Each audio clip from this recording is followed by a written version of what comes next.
good morning, and we'll start with the endocrine system today.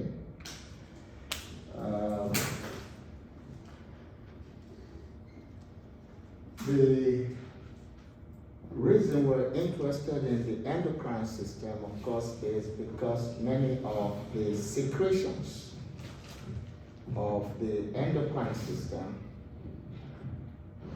are either available as drugs or they are the targets of drugs, or they affect certain important disorders, that is, diseases.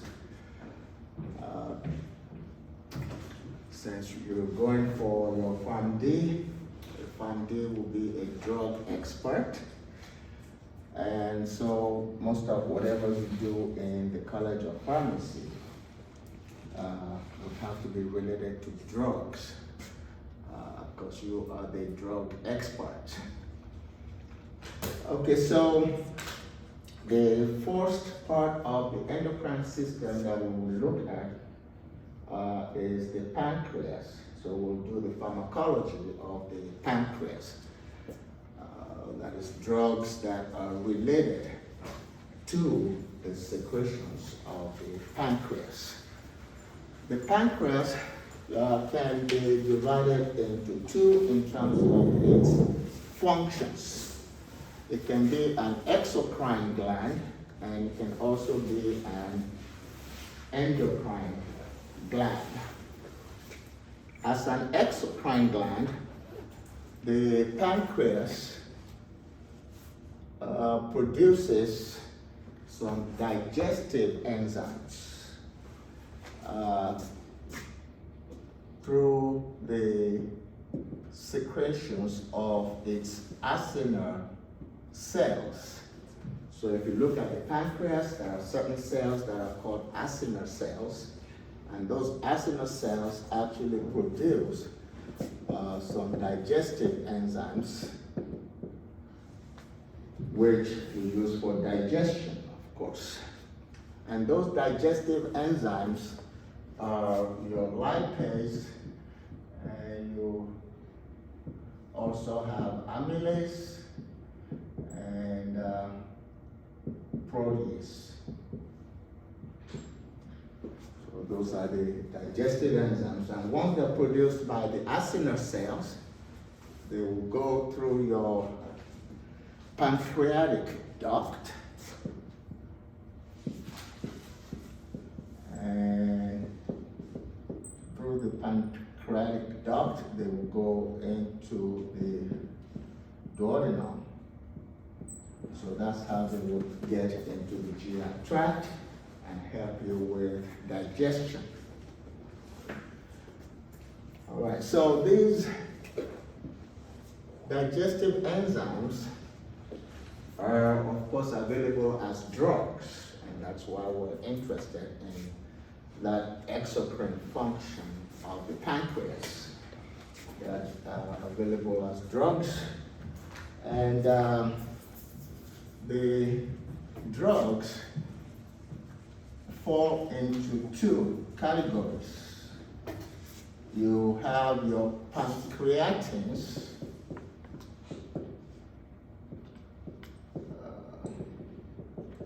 and then you have the pancreolipase.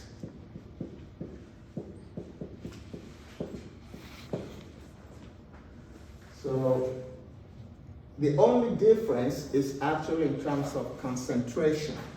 That's the only difference. In other words, the ones that are collectively called pancreatins will have these enzymes, and so will the ones that are called pancreolipase. Okay? But the concentration will be a little bit different. For instance, if you're looking at the pancreatins, the USP minimum, that is the minimum units that you will see in those drugs per milligram weight would be For the pancreatitis, it will be something like, say, 100 units of your protease and 100 units of amylase, and it will be about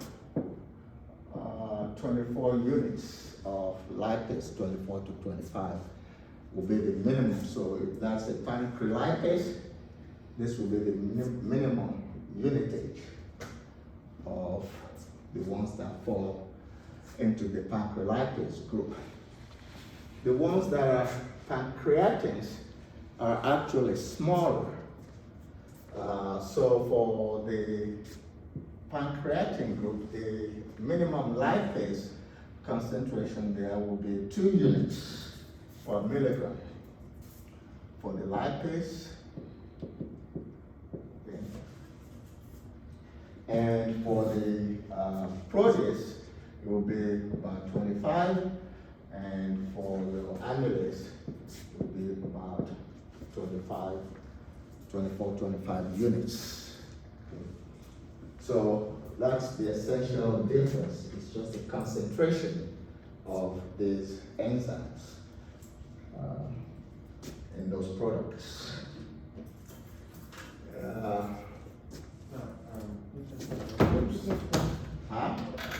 In regards to the protease, you're saying the protease is the same unit. They will have the same amount of this thing like the Right. amount.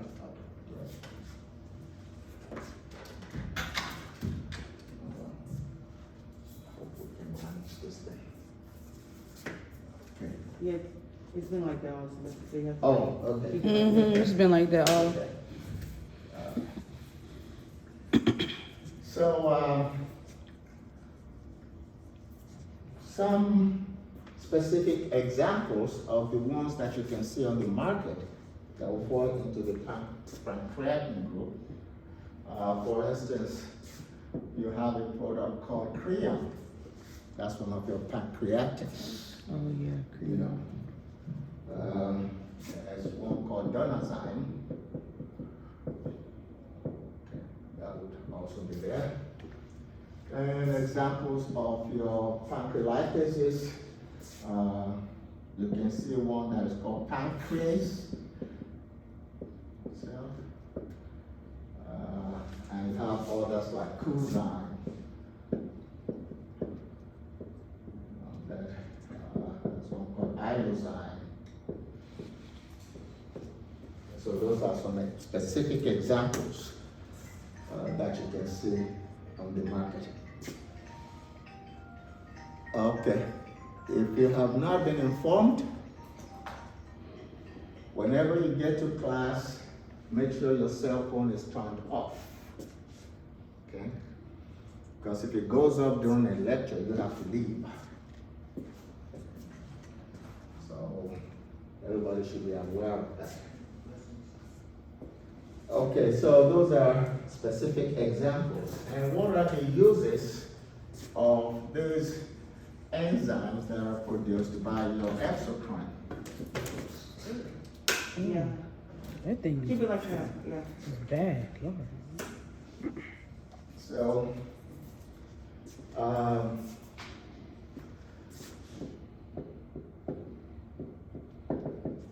so when you use those enzymes that are produced by your pancreas, when it's acting as an exocrine gland, you can use them for cystic fibrosis patients.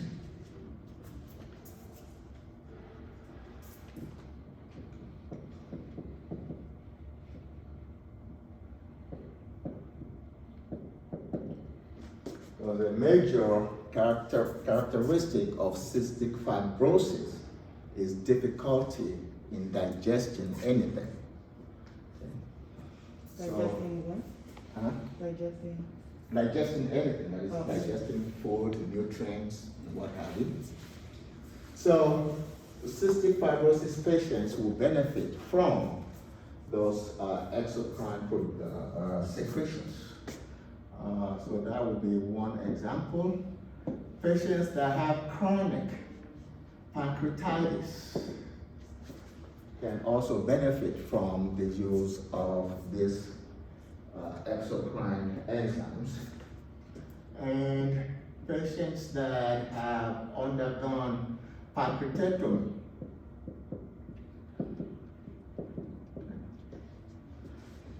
ectomy, of course, will mean, Surgery. cutting or removal. Mm-hmm. Okay, so, and also individuals that have undergone gastrectomy, they can benefit from these enzymes that are released by the pancreas. So in such situations, you can see those enzymes being given. All right, so those are the functions of your pancreas as an exocrine gland. The main focus, of course, will be on the functions of pancreas as an endocrine gland, because this is really where we're heading, the use of insulin in diabetic patients. Let's see. So if you look at the pancreas as an endocrine, it has some cells that are called F cells. Okay. And then it also houses your islets of Langerhans. The F cells are sometimes also called the PP cells. And they are also sometimes called the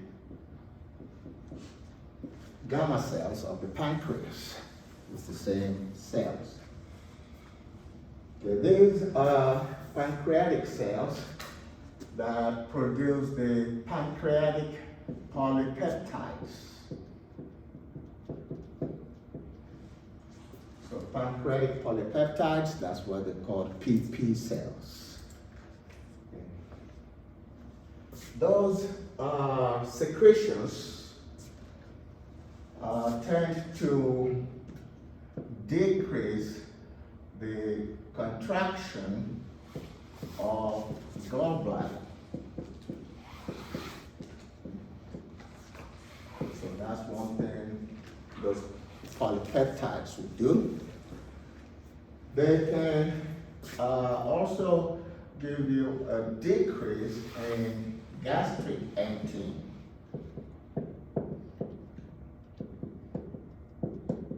And when you decrease gastric emptying, it means that you are increasing gastric emptying time. Okay, so it's taking longer for gastric content to be released into the duodenum. Okay. And you can see an increased production of HCl caused by these pancreatic polypeptides in the gastric tissue. And they control satiety. Okay, those polypeptides can control satiety. So you would just feel full, okay, like you've been eating. So those PPs, that is the pancreatic polypeptides, can control satiety. And the reason why we often mention the PP cells is actually because of a disease condition. Okay. There is a disease condition called the Prader-Willi syndrome. There's no S there, it's not Willis, it's just Willi. The Prader-Willi syndrome. This is a situation or a disease condition in which the patient is genetically deficient in PP cells, and so they cannot produce the pancreatic polypeptides. Okay.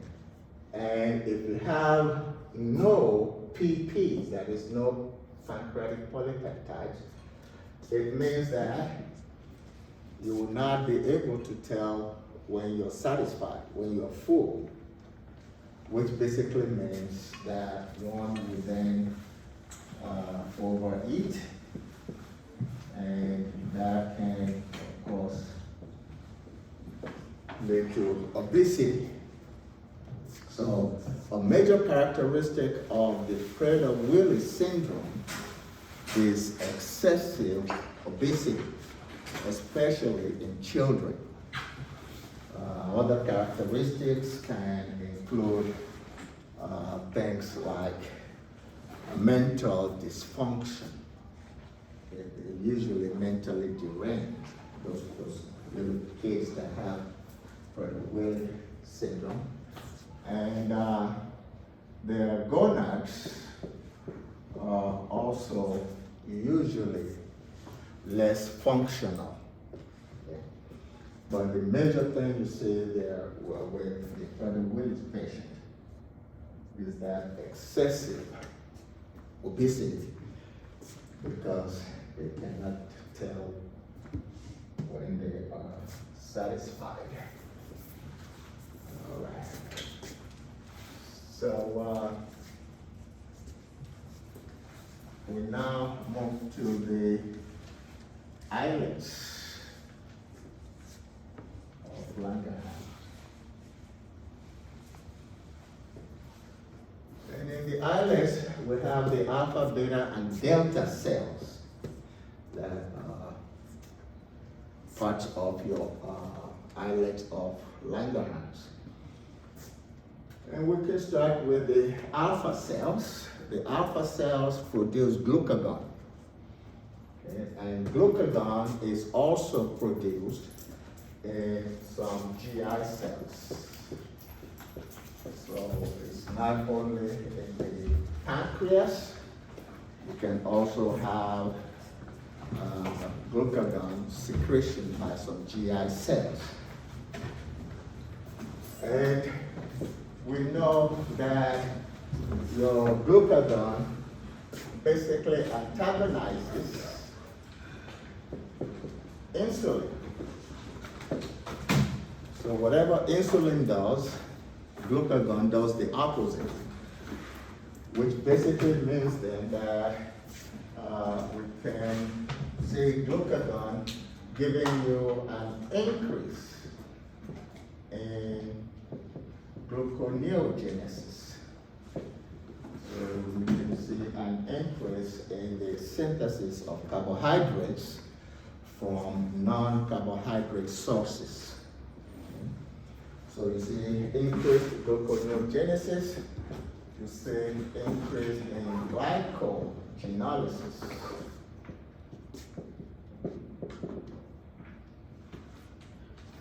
So glycogen is being broken down to glucose.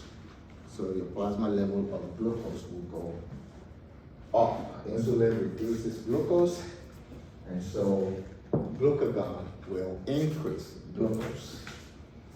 And so through that, you see an increase in glucose levels. And glucagon also tends to stimulate lipolysis, or what some people call lipolysis. So increased lipolysis. Insulin decreases lipolysis, and so glucagon will increase lipolysis. And because of its effect on plasma glucose levels, glucagon is considered to be one of your counter-regulatory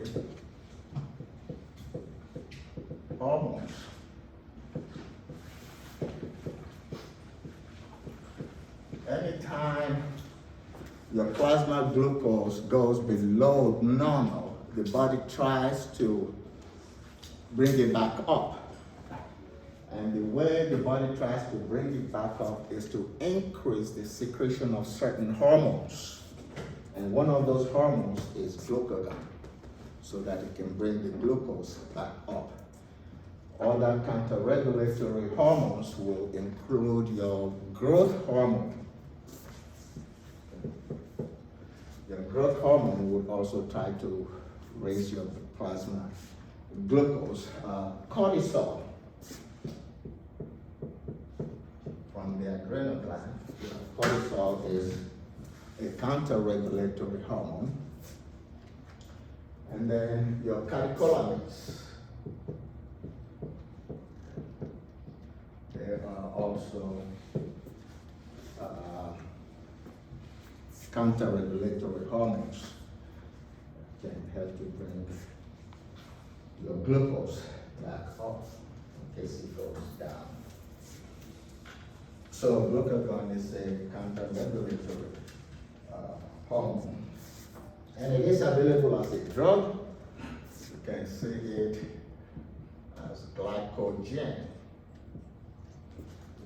Glycogen is a product that was made from your glucagon. And glycogen, you can administer IVIM or subcutaneously. You just give it about 1 milligram and through one of those routes of administration, and it can help to bring your glucose back up. And so the indication or the use of glucagon or glycogen will simply be hypoglycemia. So whenever you have hypoglycemia, one of the drugs you can use is glycogen, to bring the glucose back up. What is a derivative of your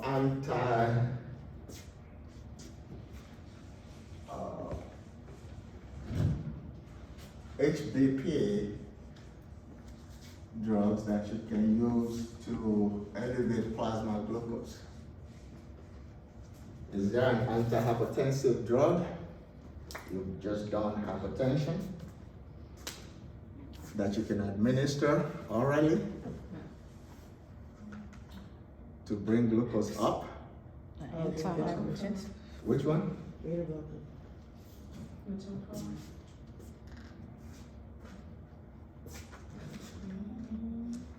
That is made specifically Oh, not for, like a side effect.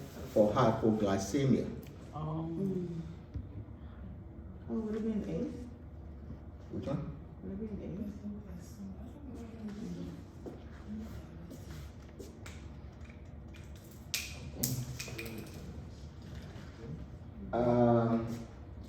What are some examples of your vasodilators?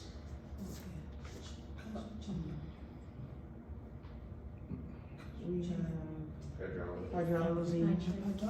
Okay, hydrolysine. And what else?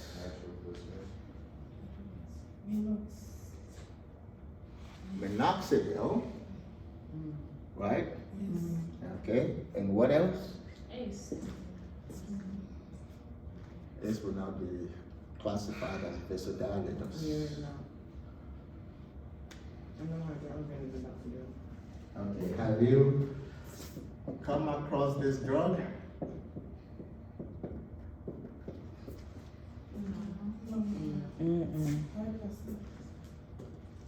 Okay. As you see,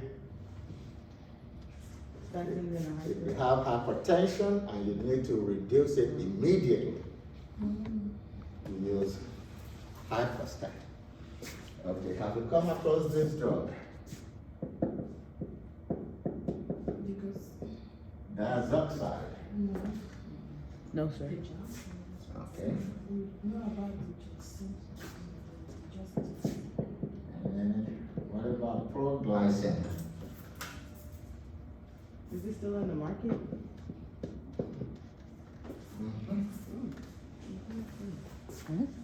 And these are all vasodilators? Okay. Top 300?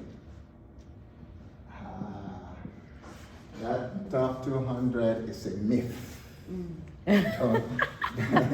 Don't ever limit yourself to those top 200 or top 300. That's just a way of narrowing down what you should know. Yeah, it's a myth. Okay.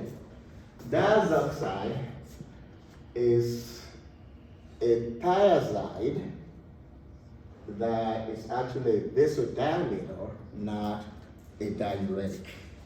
And its brand name is Hyperstat.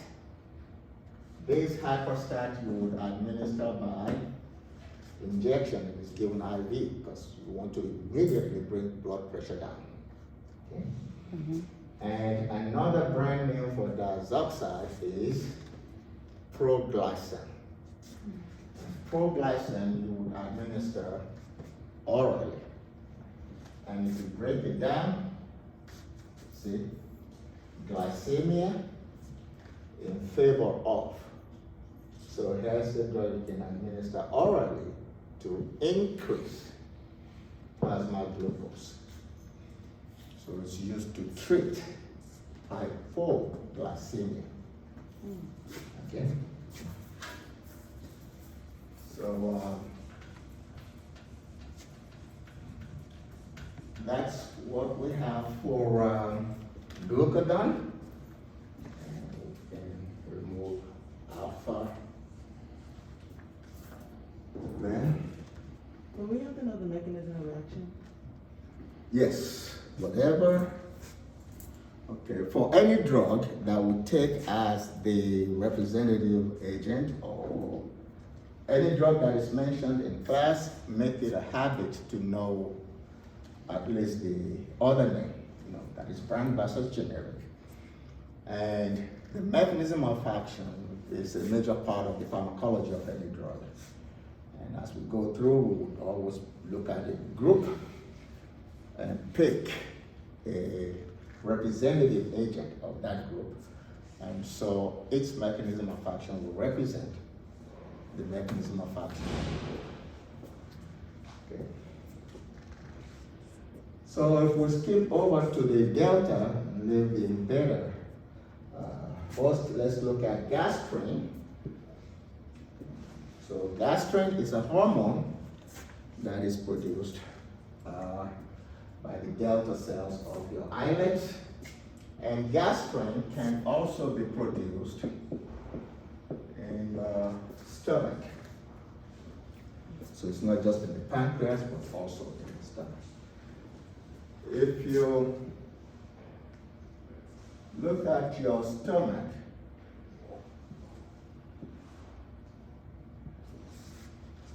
you have two major glands in the stomach. You have one over here, which is called the pyloric gland of the stomach. And you have another one over here that is called the fundic. The fundic gland is also sometimes called the oxyntic gland, but fundic is good. Okay.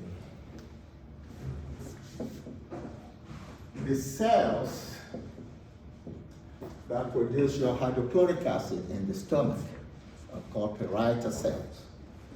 They're part of your fundic gland. Your fundic gland has the neck cells, the chief cells, and the parietal cells. Okay, the parietal cells produce your hydrochloric acid. The pyloric gland here can produce some gastrin. Okay? And being a hormone, by definition, it means it's produced in one part of the body, it gets into the bloodstream, and goes to another part of the body where it induces or causes painful pain. So when the pyloric gland produces gastrin, gastrin will travel through the bloodstream to another part of the stomach, the fundic gland, and it will stimulate your parietal cells to produce hydrochloric acid. Okay, so that's what gastrin does. Is parietal inside fundic or? It's inside fundic. Okay. You have your neck cells, you have your chief cells, and you have your parietal cells. Those are the three cells that make up your gland, your fundic gland. You know, your intrinsic factor, calcium will be produced in the fundic gland. You also have some mucus being produced there. Apart from gastrin, pepsinogen can be produced over here. Some of it can also be produced in the fundic gland. Okay, so gastrin that is produced by the pyloric can travel through the bloodstream, stimulate the parietal cells in the fundic gland, and get an increase in hydrochloric acid production. Okay. And so your gastrin is not available by itself as a drug, but a derivative of it that is called pentagastrin is available as a drug. You see that's pentabolon, that's its brand name.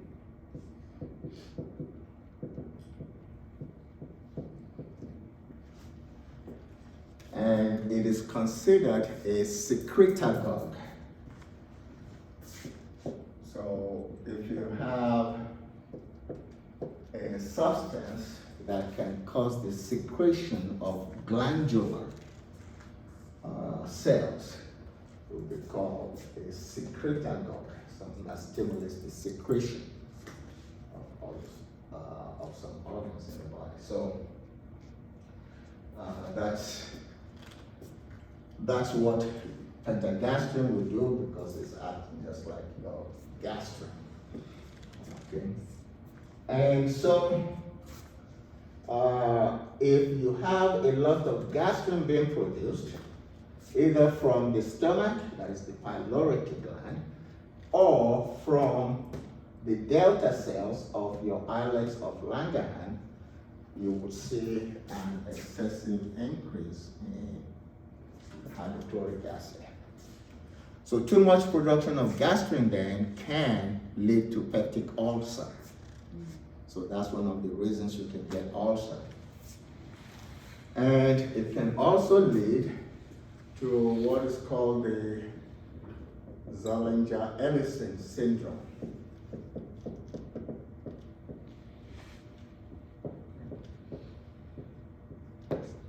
So by definition, Zollinger-Ellison syndrome, or what we just call ZE syndrome, is a condition that results from a tumor of your delta cells. Okay? Because the delta cells will produce gastrin, so if you have a tumor, you will have excessive production of gastrin, and that would lead to an excessive production of hydrochloric acid, and that's what gives you your ZE syndrome, Zollinger-Ellison syndrome. Okay. So, like we said, if you have too much hydrochloric acid, you can also get possible peptic ulcer, and you can also get gastritis. Okay. And that is why this drug, pentagastrin or pentabolon, is mainly used for diagnostic purposes. It is mainly used to diagnose ZE syndrome, peptic ulcer, and gastritis. So that's the main indication of that drug. Okay.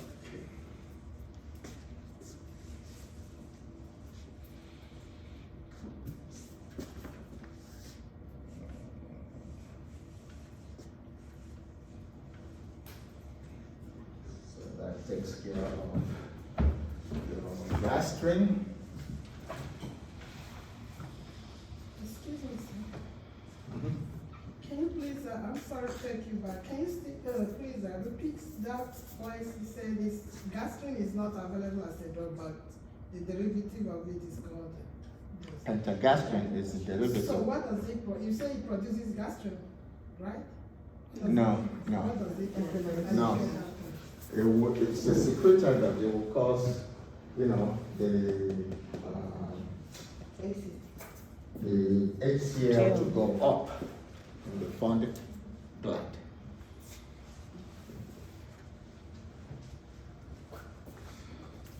Okay. So now we can look at somatostatin. Somatostatin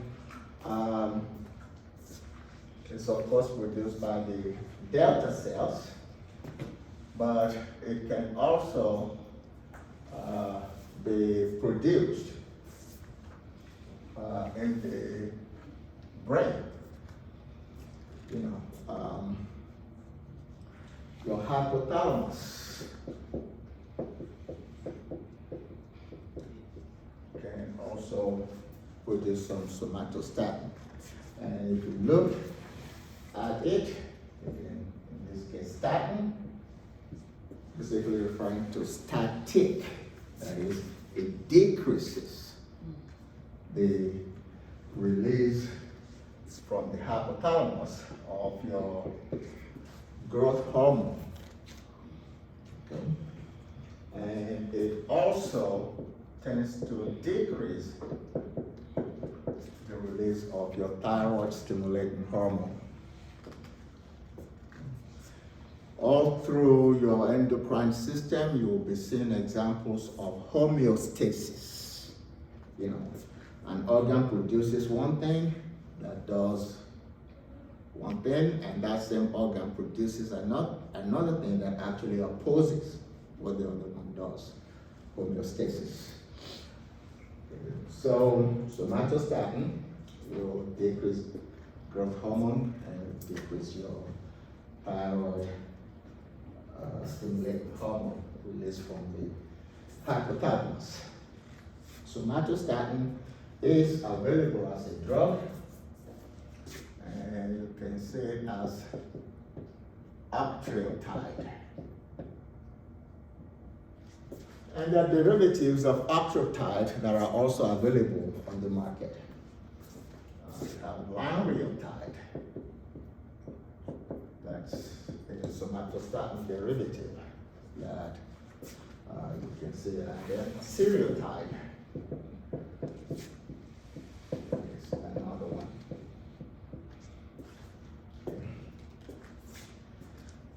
But seriotide can decrease your ACTH level, adrenocorticotropic hormone level. Okay. So if you decrease ACTH, then it means it will be useful in treating what disease? What's the opposite of Addison's disease? What disease do you have when you have a lot of adrenocorticotropic hormone released at the cortex of the adrenal gland? What? Cushing's disease. It will be what? No, I was saying that's not what it is. Is Cushing's disease, does Which Cushing disease, how you say it? Cushing. Cushing disease. Okay. Cushing's syndrome. Cushing's is like the opposite of Addison's. In Addison's disease, you have decreased, secretions from the adrenal cortex. Then in Cushing's, it's excessive. So if a drug can decrease your ACTH level, then it can be used to manage Cushing's disease. So that's one of the reasons why acereotide is used for Cushing's syndrome. Okay.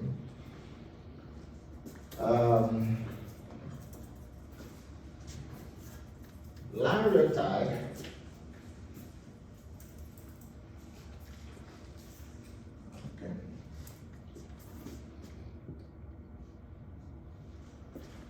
we'll put it in a question form also.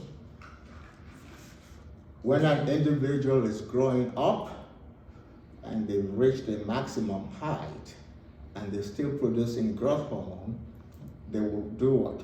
They will grow out instead of growing up, right? And what is that condition called?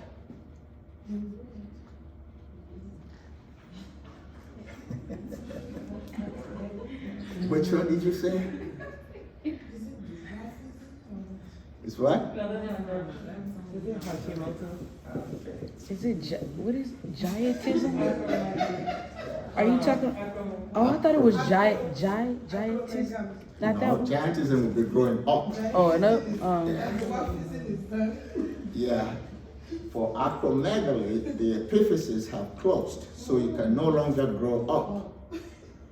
And yet you're producing a lot of growth hormone, so you have to grow out.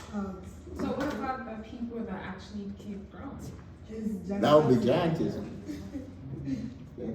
so what's the disease where, they have like the large faces and, what's that? That could be giantism also. Right? Oh, that could still be giantism, okay. So acromegaly is one of the indications for your lanreotide.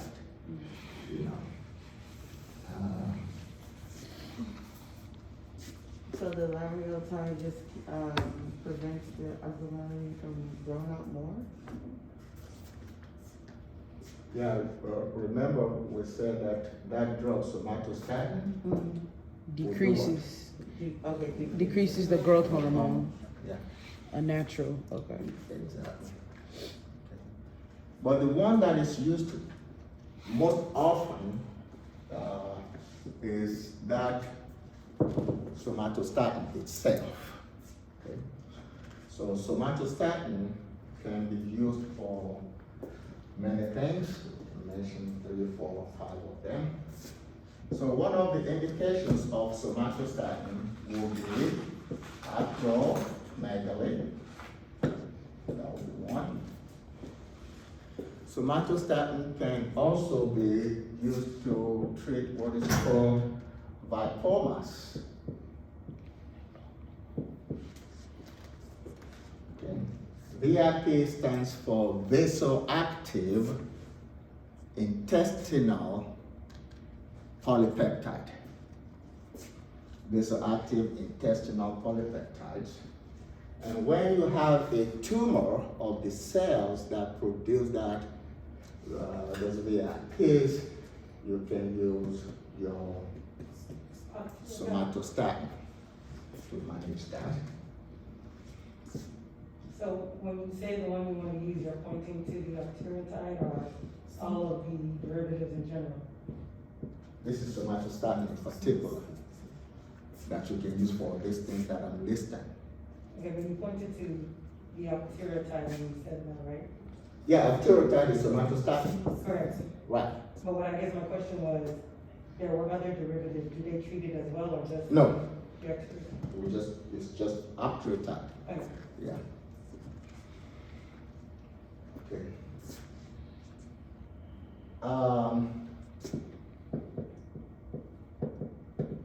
You can get some bleeding in the esophagus. It's called esophageal. Esophageal varicose bleeding. Your octreotide can stop that bleeding. So it's very. Sorry, sir. Now I'm kind of confused. So are you saying the octreotide is also the indication for those 3? Now, octreotide is a brand name for, Somatostatin. And somatostatin is an And it's indication. used in all of this that Okay. we listed. Okay. Lanreotide and pasireotide are derivatives of somatostatin of your octreotide, but they are not, for instance, used in lipomas. So they have their specific Or- indication. Yeah, which we mentioned, Yes. you Okay. know. But did you mention anything for the octreotide? That's what we're listing now for octreotide. Okay, so octreotide is the indication for those three. We're still continuing. Oh, okay, okay. Okay, so octreotide can be used for obese. It can be used for managing dumping syndrome. Dumping syndrome is a condition that you see when you use surgical methods to treat severe peptic ulcer. If you use surgery to treat peptic ulcer, 20 minutes after that patient eats anything that has carbohydrate in it, they would experience things that would look like injection of histamine. They would get vasodilation, they would get itching, their blood pressure will drop, they will be sweating, things like that. And it's called dumping syndrome. And one way of managing dumping syndrome is to give your octreotide. Carcinoid tumor or carcinoid syndrome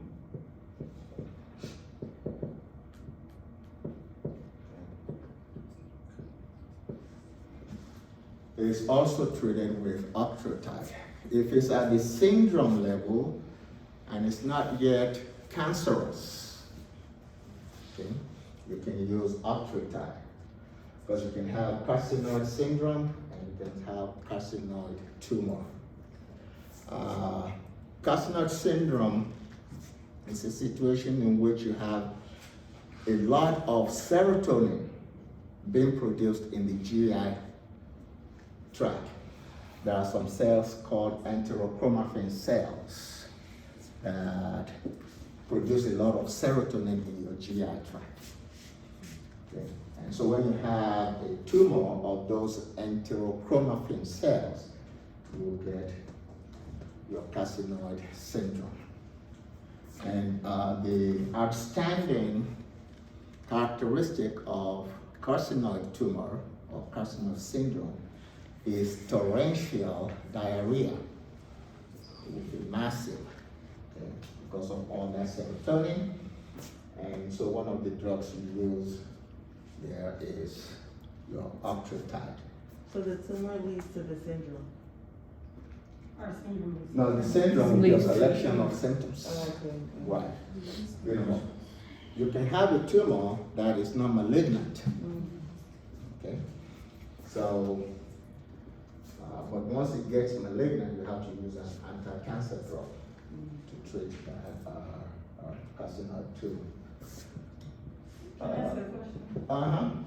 So if it's producing a lot of serotonin and maybe, for example, somebody's on an SSRI, is that something you would have to take note of in terms of, would that be or any type of drug that does have serotonin in it or increases the serotonin syndrome, would that be an issue for somebody who's experiencing that kind of? If somebody is at risk of serotonin syndrome, they should never touch that drug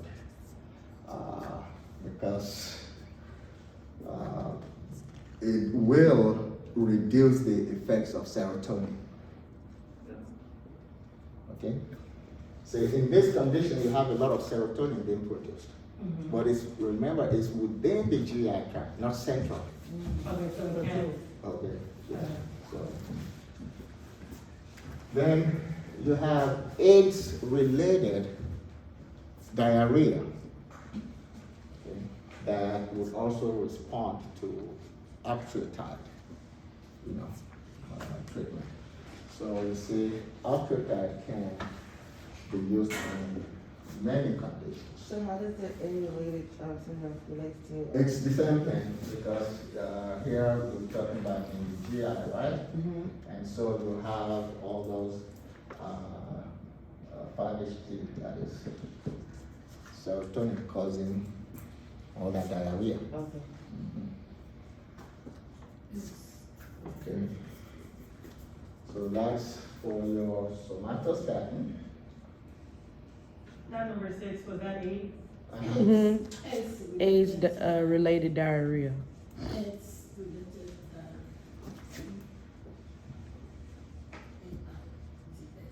You got your question answered?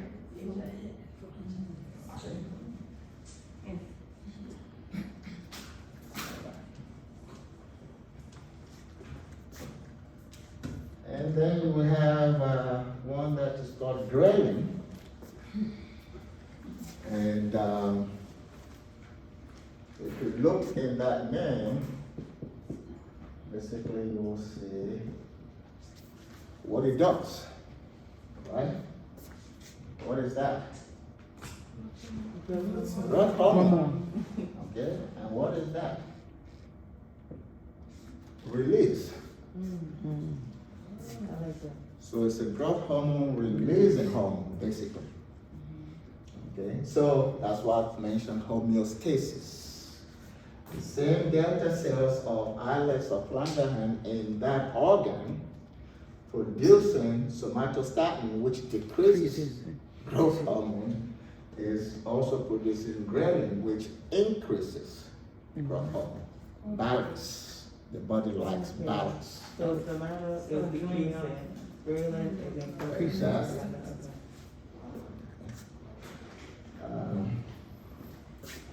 Growth hormone is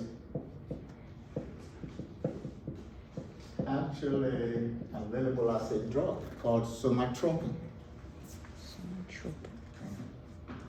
A derivative of somatropin that's available on the market is norditropin.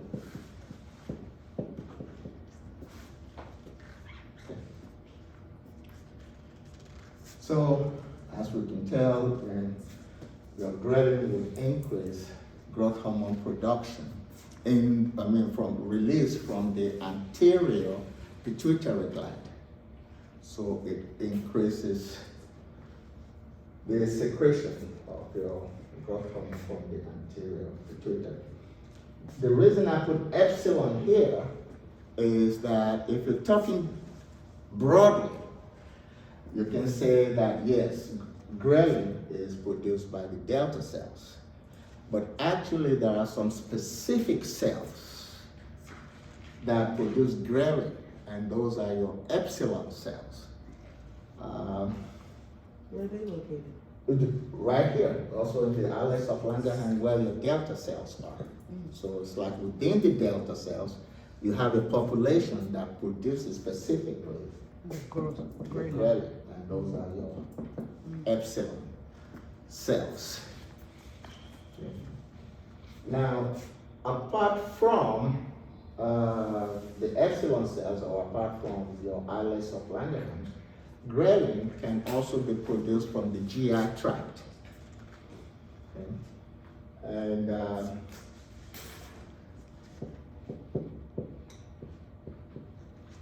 in the stomach, you have some cells that are called PD-1 cells.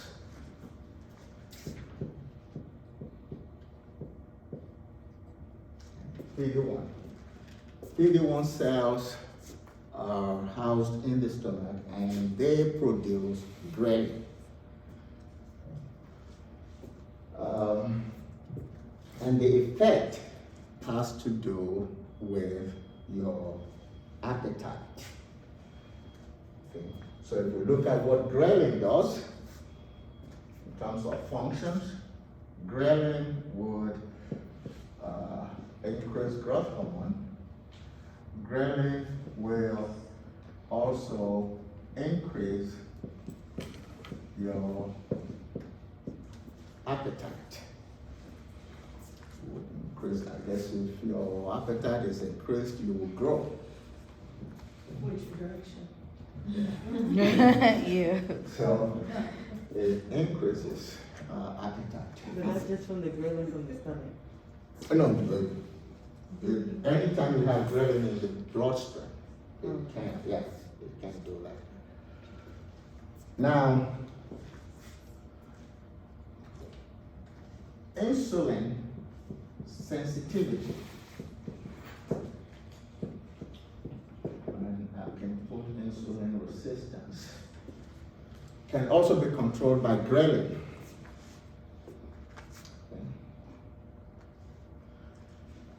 If you can reduce insulin resistance, you can get a positive effect on a diabetic patient. Okay? In other words, if I decrease insulin resistance, that can give me an increase in insulin sensitivity. Okay. In a diabetic patient, that's what you want, insulin sensitivity. You want it to go up. That would mean that more insulin can be internalized, can be produced, and then it would internalize the glucose into cells, so your plasma glucose would drop. That's what you want in a diabetic patient. The greater your concentration of ghrelin, the less your insulin resistance.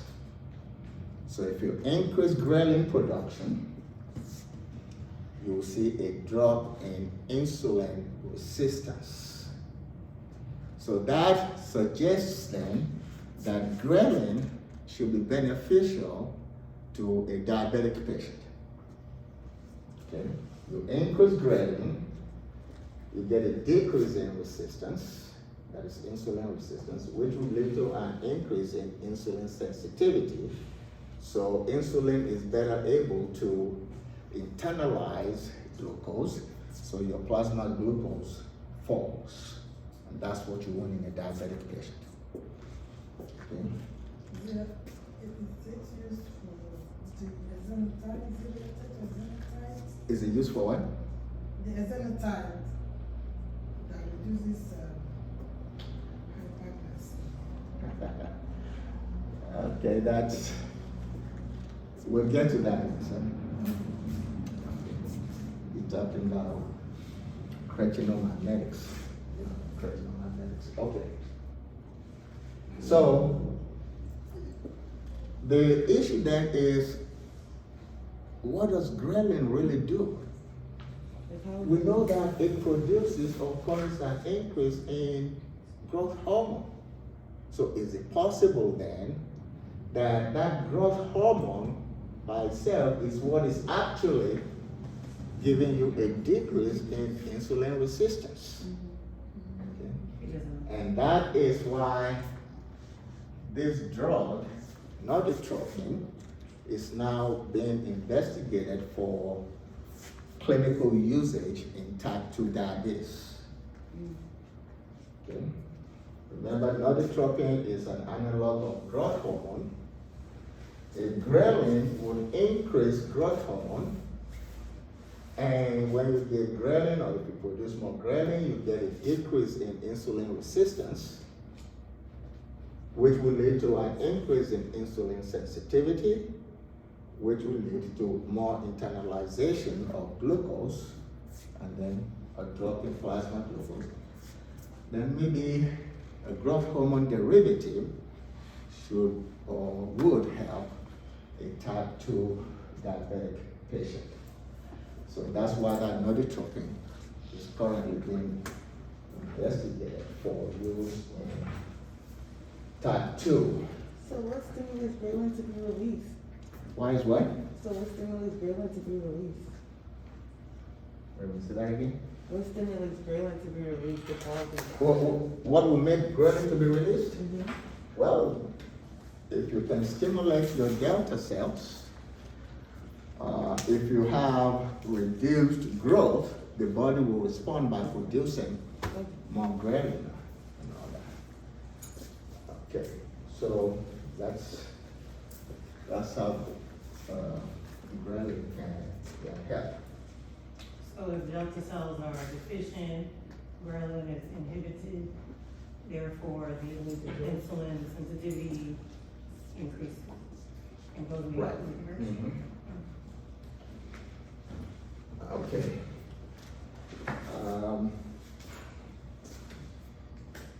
What would be a medical terminology for a drug that increases appetite? What word would you use?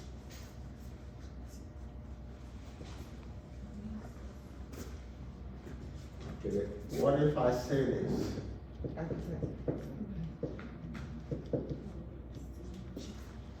Orexigenic.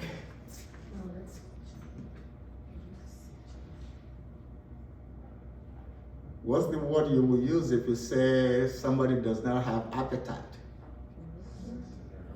Anorexia. Okay. See?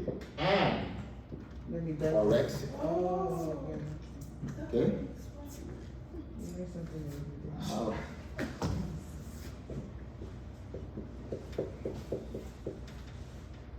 There's a hormone that's produced in the body that's called leptin.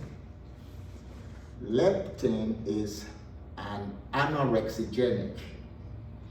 Okay? Ghrelin is an orexigenic. So ghrelin increases appetite, leptin decreases appetite. So if somebody is obese, would you say they have high levels of leptin or low levels? Low levels. Aha. No. What? That's why nature has all that Like rebound, feedback. exactly, rebound mechanism. Would you believe in obese patients? They actually have very high levels of leptin. But why? Well, It, what's happening it, now? My But it leptin is could- not working. Very high levels of leptin. So that's one of the areas that's been looked at now for management of severe obesity. You know, and the reason is because if the person is obese, right? The body is saying you're eating too much. And so I should produce something that will reduce your appetite. Right? Mm-hmm. And what will reduce your appetite? An anorexigenic. And that is leptin. Yeah, so you have high levels of leptin in people that are severely obese. Mm. Those are anorexigenic. Okay. So, This small pancreas, all this action. now we go to the last cells. That will be your beta cells.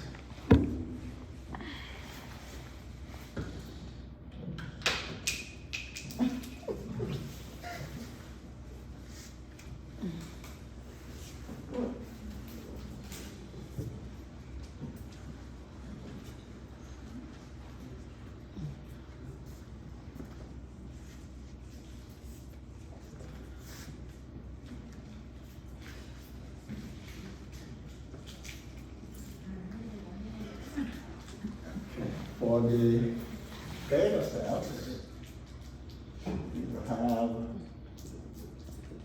amylin, and then of course you have insulin being produced. Amylin is secreted along with your insulin, you know, when you stimulate your beta cells of the islets of Langerhans. And we know that amylin is available as a drug. You can see it under that brand name, Simlin. We no longer have Simlin vials, but the pre-filled pens are still available. Okay. So we have amylin, and we know where it will come from the beta cells of the islets of Langerhans. So what does amylin do? Number one, amylin will decrease glucagon production. Decrease glucagon production. So you see homeostasis there also. Something that is produced by the beta cells is decreasing something that is produced by the alpha cells in the same organ. Balance. And your amylin would also decrease gastric emptying. And again, that would mean it increases gastric emptying time. And it will tend to increase hydrochloric acid production in the stomach. Okay. And then it tends to decrease appetite. So basically, leading to satiety. Okay. So that's what amylin does in terms of its actions, pharmacological actions. The drug can be used to treat both manage both type 1 and type 2. So if you're decreasing appetite, it's because, so I'm feeling full, or that my appetite is just decreased, I'm not hungry? If you're decreasing appetite, you are not feeling like eating anything, and it would seem like you are full. And if you look at what it does over here also, decrease gastric empty. If your stomach is full, you don't feel like eating, you feel satisfied. So amylin can be used to treat types 1 and 2 in particular. In type 1, you usually start with 15 micrograms, and that will be administered subcutaneously daily. And you always give it immediately prior to one of the main meals of the day. And then you can titrate it. After about 1 month, you can titrate it up to 30 micrograms per day, subcutaneously. In your type 2, the initial dosage is usually around 60 micrograms. And that can be titrated up to 120 micrograms. And again, it will be given immediately before a main meal of the day. So amylin is the drug itself? Yeah, remember, amylin is what is produced by the beta cells, and it's been formulated into a drug, simply. Right. You know.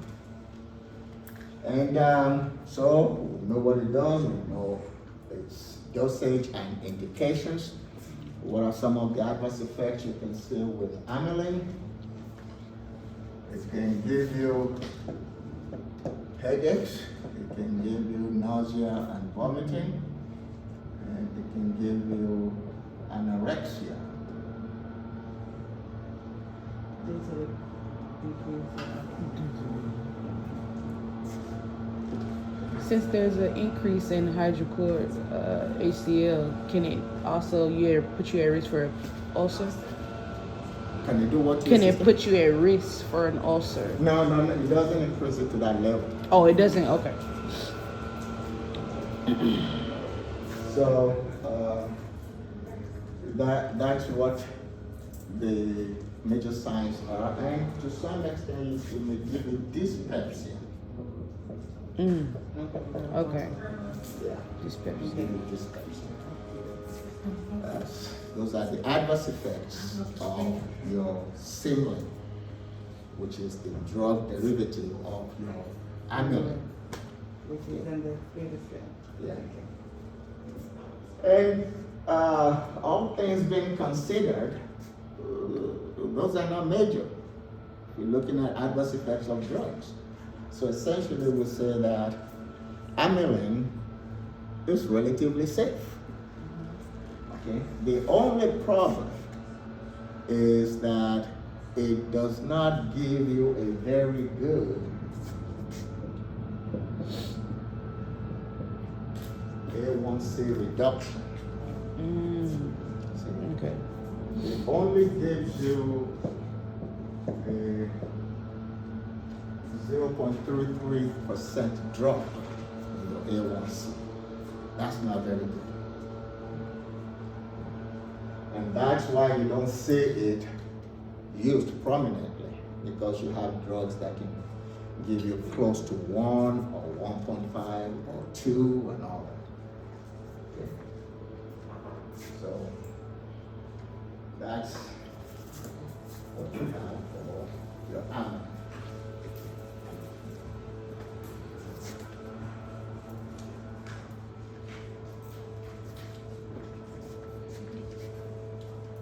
If you want to, you can put a little column in your notes where you can put together the A1C drop that you will get with the different anti-diabetic drugs.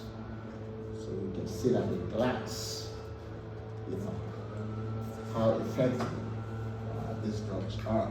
Are you saying even the ones that you talked about with the delta cells and all those, how they play a role? Those are not used specifically for diabetes. You're getting more now into the drugs that you would use to. Okay. Yes. Okay. Now,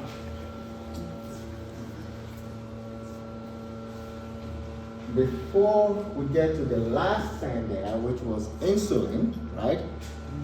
Because insulin was the last hormone that we listed out there from the islands of Langerhans. Let's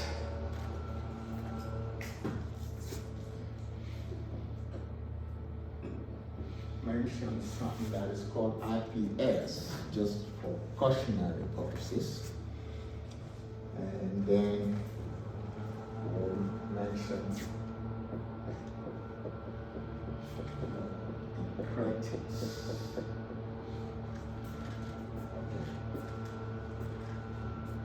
Remember when we said that glucagon can be used to treat hypoglycemia because it will bring the blood sugar back up.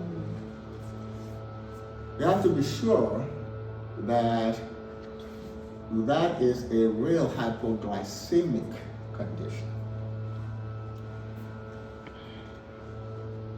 When somebody's blood sugar drops, well, let me first state this.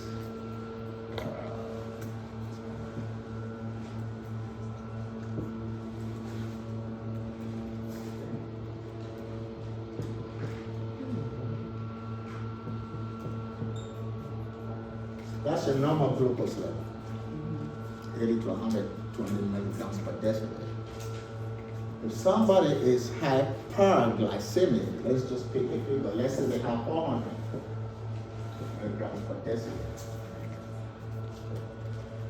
The fact that you have a drop in plasma glucose does not mean you have hypoglycemia. Okay? A patient comes in with 400. I can give a drug that will lower this, right, to, let's say, 130 milligrams per deciliter. That patient does not have hypoglycemia. Okay? Because this is normal. You're just bringing their high levels down towards normal. That's not hypoglycemia. That does not mean that this drug is causing hypoglycemia. But if this drug can continue to drop that plasma glucose down to say like 50 milligrams per That's hypo. deciliter, then it is producing hypoglycemia. Okay, so we got that concept. Okay, because a drug drops or reduces plasma glucose does not mean the drug is a hypoglycemic agent. It can just be reducing high levels down towards normal.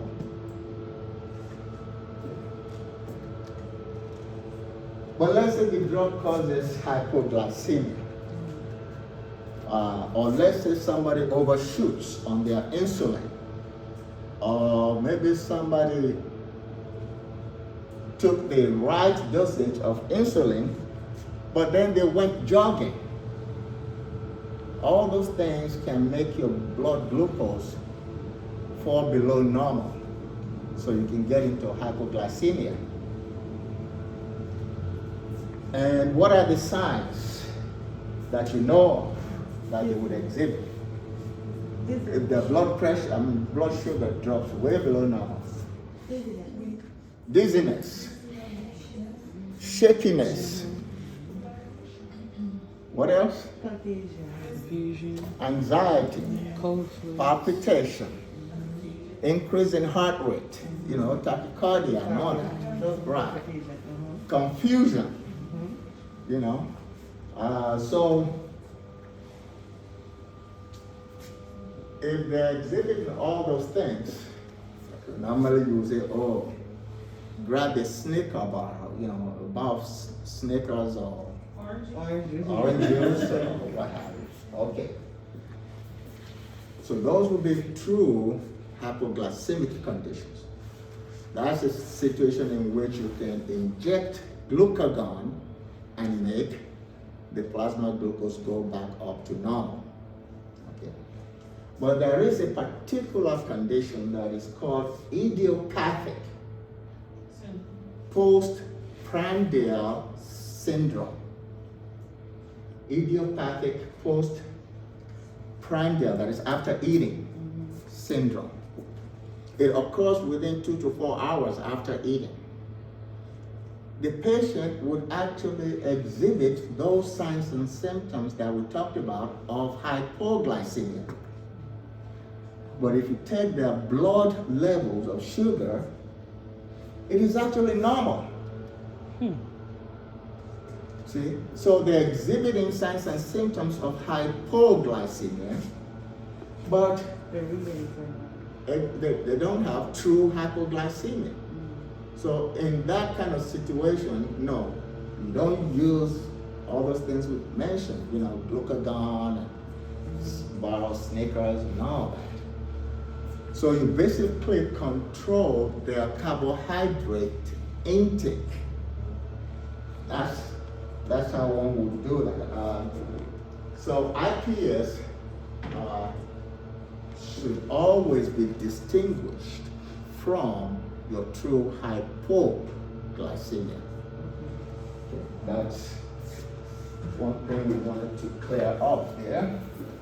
So if they're experiencing that, what do you do when they experience IPS?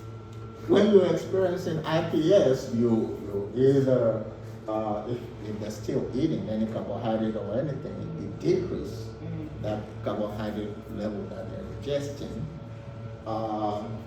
You can manage the anxiety, if you will, if you have some anti-anxiety drugs. You give them Valium, right? They go to sleep while working in the pharmacy. No. No, but you can manage anxiety, you can reduce the tachycardia, So you just do palliative treatment in that condition. IPS is also sometimes called reactive hypoglycemia. That's another name for IPS. However, we have something in the body that tends to help us control sugar level. So you eat. The moment you eat, especially if you eat a carbohydrate food or what have you, in the GI tract, the body will produce two hormones.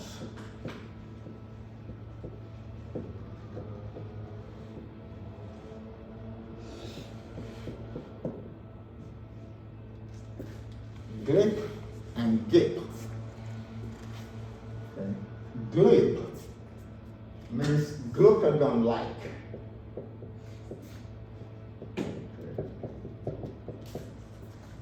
Glucagon-like polypeptide. And your GLP is insulinotropic. Polypeptide, that is glucose-driven or glucose-derived insulinotropic peptide. These two peptides that are released in the GI tract in response to food, okay, these two, that is your GLP and GIP, they will then go into the bloodstream and they will travel to your beta cells of Langerhans, and they will increase the sensitivity of your beta cells to glucose. And so the beta cells will now increase production of insulin. That's why when you eat, if you measure your insulin level, it should go up, because the body will try to, because initially when you eat, within 2 hours, your sugar level can go up. Okay, and so it needs to be balanced, it needs to be managed, and that's what will happen. Okay. And so GLP and GIP are two hormones that help us to control sugar levels and insulin levels, and thereby control sugar levels. They are released in response to food ingestion. Now, the unfortunate thing is that no sooner are they released than they are broken up, that is metabolized, by dipeptidylpeptidase 4, DPP4, dipeptidylpeptidase. So this enzyme metabolizes your GLP and GIP rapidly. Okay. So if you're looking, or if you're thinking about a diabetic patient, Is this where the sexy gluten and all those good things we're leading into that. So if you understand the background, then it'll be easy to understand the drugs. Okay. Okay? So when you say gliptins, that's where that glip comes from. Glip. Tin. That is something that behaves like your GLP-1. And the only reason it will behave like your GLP-1 is because it would inhibit the enzyme that metabolizes your GLP. But that will come under your oral drugs when we get to the oral drugs. Okay. So right now, you eat in the GI tract, GLP and GIP will be produced. They will go into the bloodstream, go to the beta cells, sensitize the beta cells to the amount of glucose that you have in your bloodstream, and then the beta cells will produce an adequate amount of insulin so that you can lower your blood glucose up to normal. And GLP and GIP, both of them are referred to as incretins. Those are your incretins. So in a diabetic patient, of course, you will prefer for them to have a lot of incretins, because the incretins would eventually cause more insulin, so blood glucose can go down. Okay. So how do I get more incretins? It will be one of two ways. Number one, I can develop a drug that would work as an agonist. Okay? That would work as an agonist at the receptor sites of my incretins. Okay? So in other words, I could develop a drug that will behave just like the incretins, because it will stimulate the same receptor that the incretins stimulate. So those are usually called incretinomimetic agents. So they mimic the actions of incretins at the receptor site. Okay? So that's one thing I can do.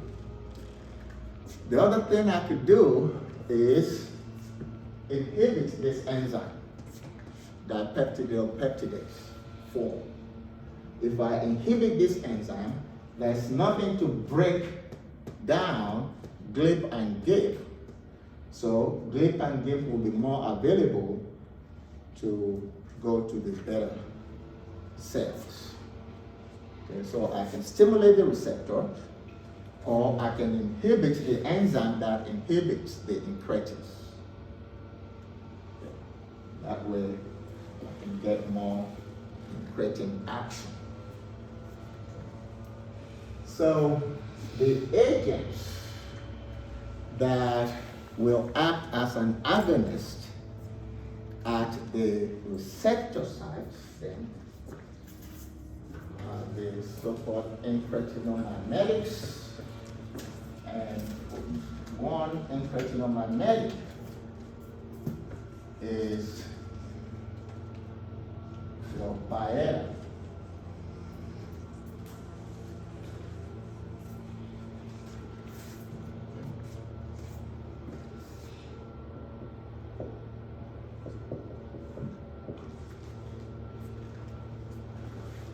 And that's your exenatide. Okay. And you have a durable form of Byetta, that is a durable form of exenatide, that is called Bydureon. So it's like a long-acting form of your Byetta. So these two contain the same thing, exenatide. And you see right there, okay, durable Byetta, Bydureon. Okay. So you have another one,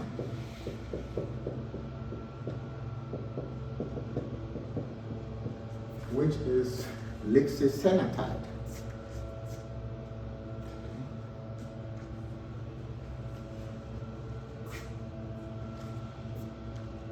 So all of these are incretinomimetics.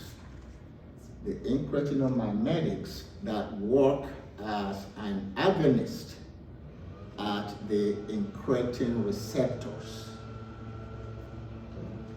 So which means that they're still susceptible to metabolism by your DPP4. Okay? So those are incretinomimetics that are agonists and that are susceptible to DPP4 actions. And then you have another class of incretinomimetics that can work at the incretin receptors, but that are more resistant to DPP4 actions. Okay? And that's where you have your liraglutide. Those are the glutides. Glutide.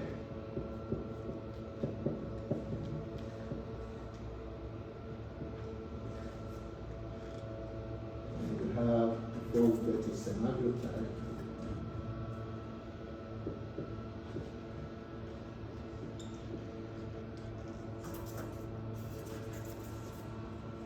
Glutide.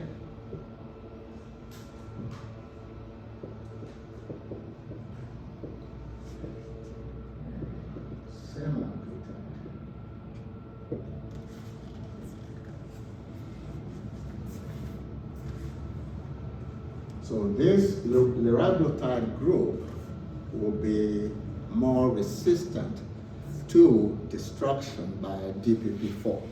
So they're also incretin-mimetics. Are you saying DPP4 cannot metabolize those drugs? Right, they're more resistant to metabolism by DPP4. And why? I said, what is in them that are so special compared to If you give me a fraction of a second. Our brains are just racing. That's what I just started saying. Why are they resistant? It's because of two reasons. One,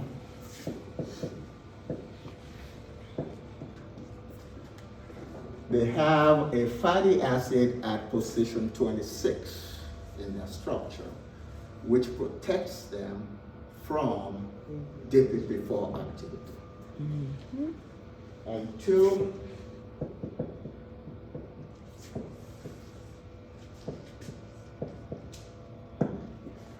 they congregate when you administer them. It's like a micellar congregation, and that protects them from DPP4. So those two reasons is why they are not. Huh? Can you please repeat the second reason? When you administer these four right here, they will form like a micellar formulation or congregation.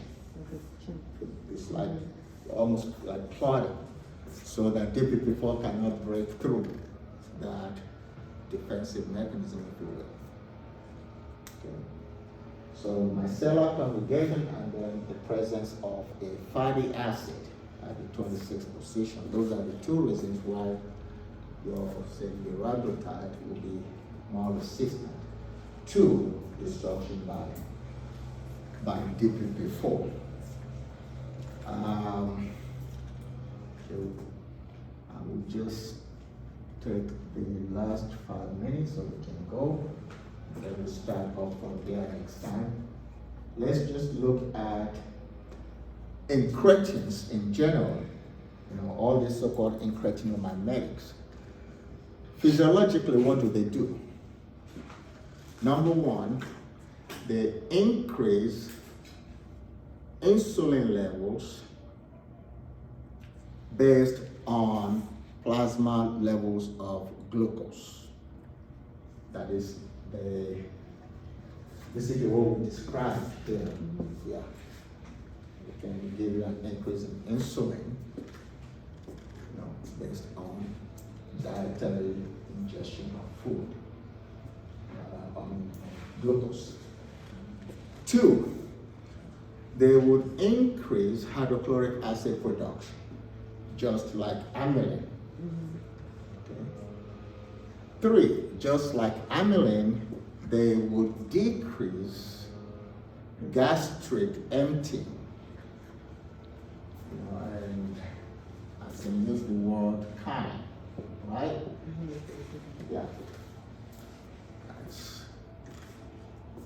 And four, of course, they would decrease appetite.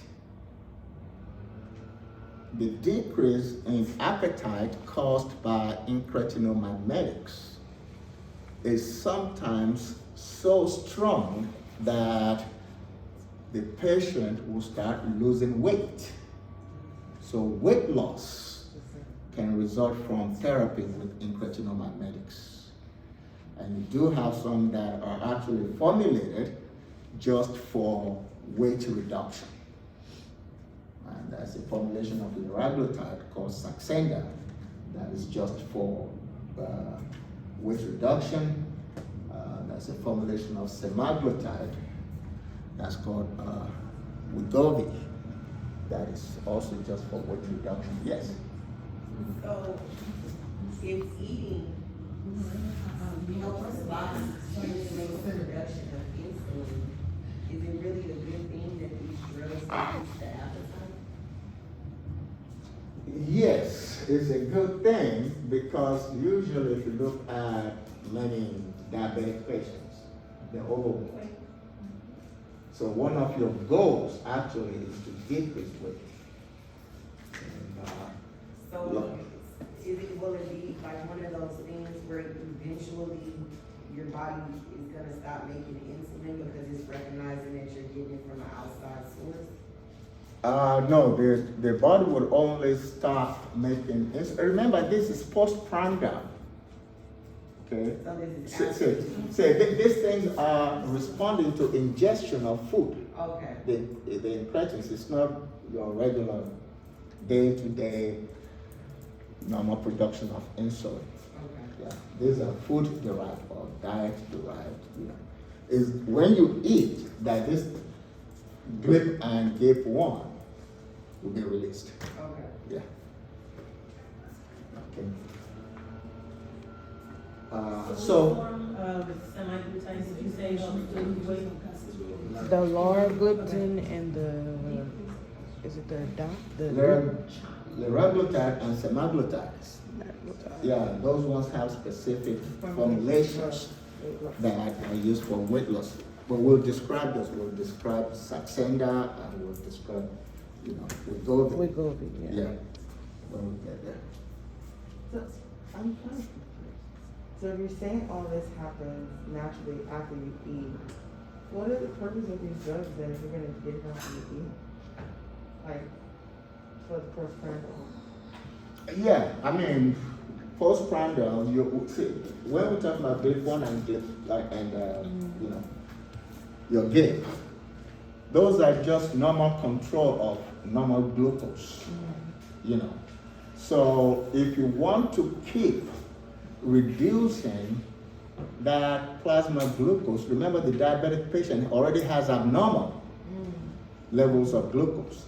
So if you have abnormal levels of glucose, you want to produce a high level of insulin to bring that abnormal level down. Whether the diabetic patient eats or not, their plasma glucose is still high. Yeah. So that's why you want to prevent the metabolism of those incretins so they can stick around long enough to go to the beta cells and stimulate the beta cells to produce insulin. Okay. Yeah. So these drugs, it's not like it's mimicking specifically GLP or GI, it's just incretins in general. Those are your incretins, GLP and GIP. Okay. You just want to keep them alive. You don't want them to be destroyed Okay. by DPP-4. And remember we said there are agonists. So these drugs can actually go to the receptor where your GIP and GLP work and stimulate that receptor and produce that same effect. Okay. Yeah. And GLP is still hanging around. So it's still... Your normal production. Okay. Yes.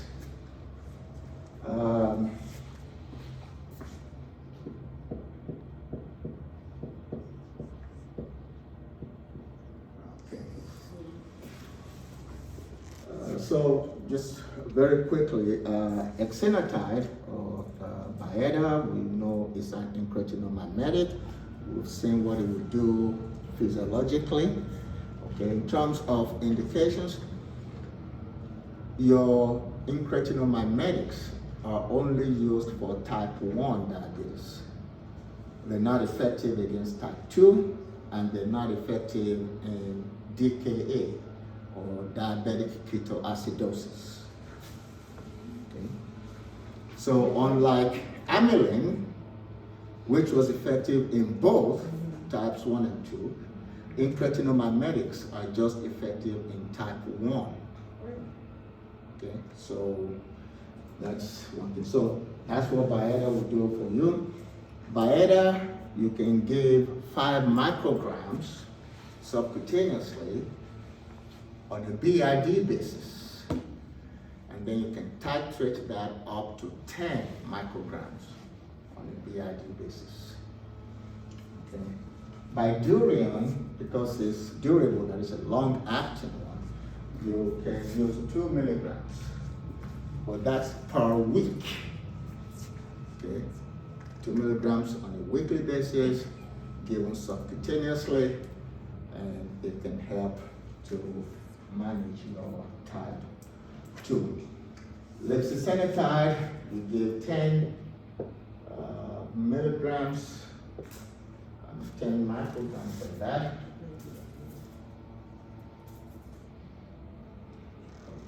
It's 5 micrograms, going all the way to about 10 micrograms. That's on a BID basis.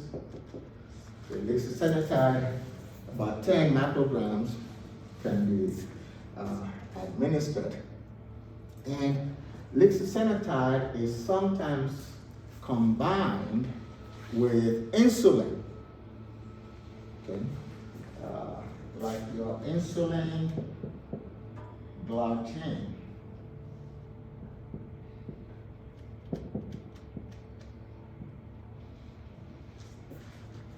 So lexacenatide plus your insulin glargine is what you have in this combination drug. Solid quad. You know. Oh, that's the solid quad, the lexacenatide and the golden? Yeah, combination. It's a combination drug of insulin glargine and lexacenatide. We're looking at your handout, that's on Blackboard, and it says these, incretin-mimetics are used in type 2 diabetes. That's what I was wondering. Yeah. Yeah, type 2. Oh, okay. Oh, you said type 1. Oh, okay. No, it's only in type 2. Not, Okay, not can we do a type 1. repeat, which is, okay, so what one is for type 1, which one is for type 2, so we won't get confused? Your Simlin is for 1 and 2. The incretin-mimetics are only used in type 2. Okay. Okay. Okay. Yeah. So the Soliquel is a combination drug, like we said, and the adverse effects that you will see with your incretin-mimetics will be very similar to the adverse effects that you see with your Simlin. Okay, the nausea, vomiting, in this case diarrhea, you know, so nausea, vomiting, diarrhea, they can produce some dizziness, and they can produce some headaches. Are they doing anorexia too?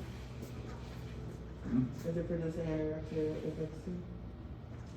Yeah, they can all cause weight loss because of the reduced appetite.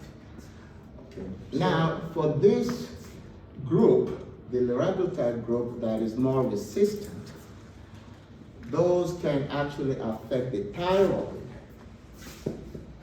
You know, so it can cause some thyroid tumor, or what is called medullary thyroid cancer, MTC, medullary thyroid cancer.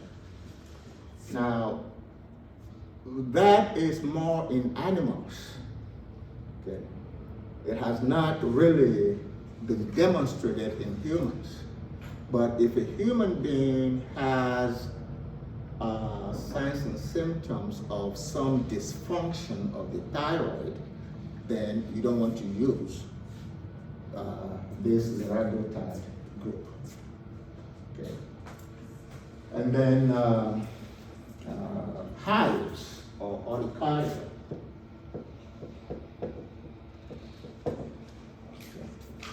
Urticaria can also be an adverse effect of those groups. The incretin in general will give you about a 0.7 to 0.9% A1 reduction, A1C. And the next time when we look at the liraglutide group, we'll mention some specific percentage of A1C reduction. So what are the signs and symptoms of MTC?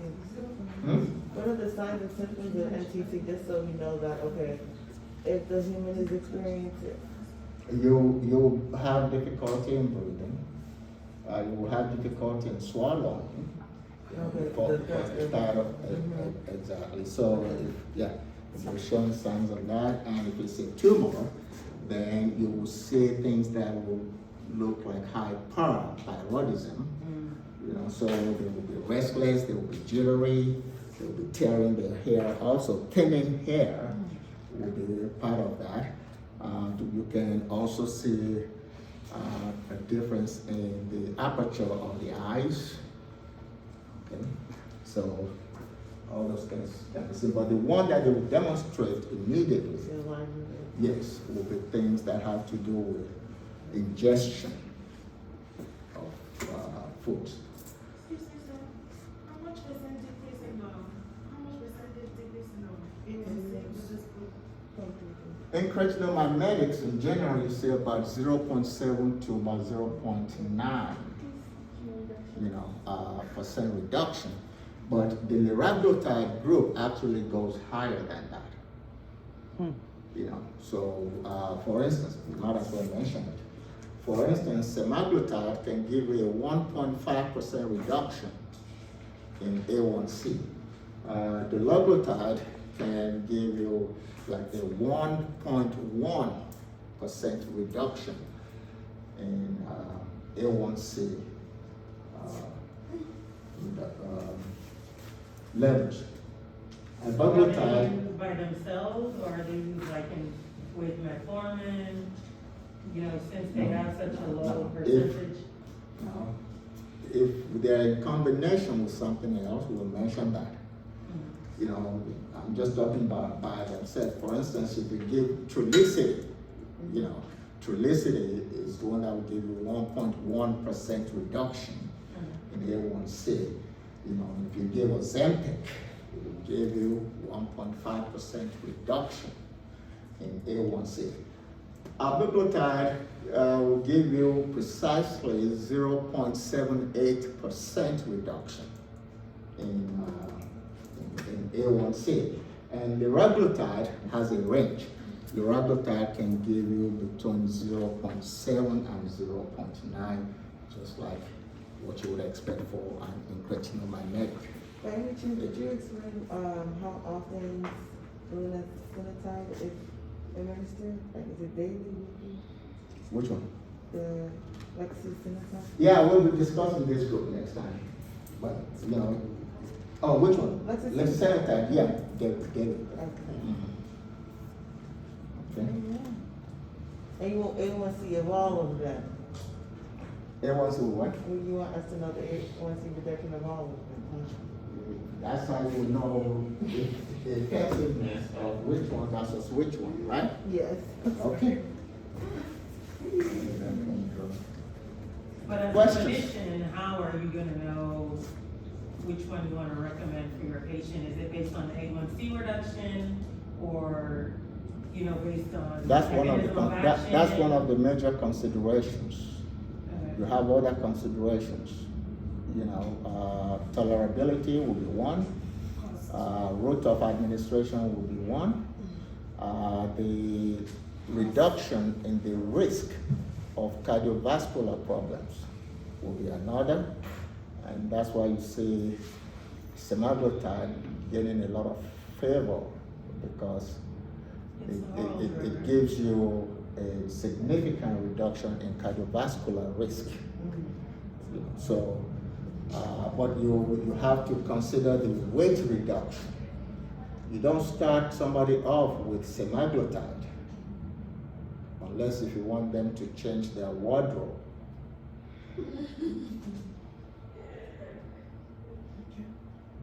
But would it be beneficial? Would it what?